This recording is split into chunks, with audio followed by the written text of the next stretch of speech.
দক্ষিণী movie superstar Allu অর্জুনের cinema Pushpa 2 এর প্রিমিয়ার শোতে ঘটে গেল এক মর্মান্তিক দুর্ঘটনা।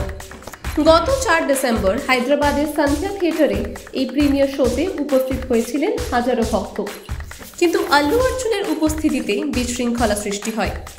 এর জেরে পদপিষ্ট হয়ে এক নারীর মৃত্যু হয় এবং একজন শিশু গুরুতরভাবে আহত হয়।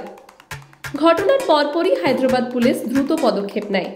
তারা স্পষ্টভাবে জানিয়েছে, ঘটনার সময় বা পরিস্থিতি নিয়ে সোশ্যাল মিডিয়ায় ছড়িয়ে পড়া ফলস ইনফরমেশন ভিডিও বা তথ্য থেকে সবাইকে সতর্ক থাকতে হবে। পুলিশের দাবি, কিছু ভিডিওতে ভুলভাবে দাবি করা হয়েছে যে পদপিষ্টের ঘটনা আল্লু অর্জুনের আসার আগেই ঘটে।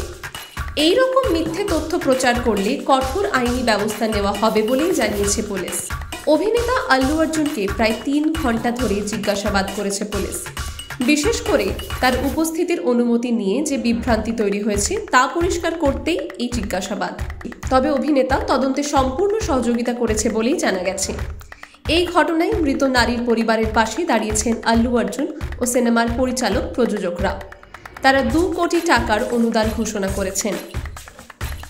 পুলিশের তরফ থেকে জনসাধারণের প্রতি আবেদন জানানো হয়েছে, বিভ্রান্তি না ছড়িয়ে কোনো তথ্য থাকলে তারা যেন পুলিশের সাহায্যে এগিয়ে আসে।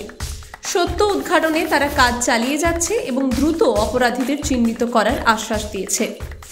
এই মর্মান্তিক ঘটনা শোকের ছায়ায় ঢেকে দিয়েছে গোটা দেশকে। তদন্ত এখনও চলমান এবং সত্য উদ্ঘাটনের আগে পর্যন্ত গুজব থেকে দূরে থাকার নির্দেশ দিয়েছে প্রশাসন। টাইমস নাও খবর।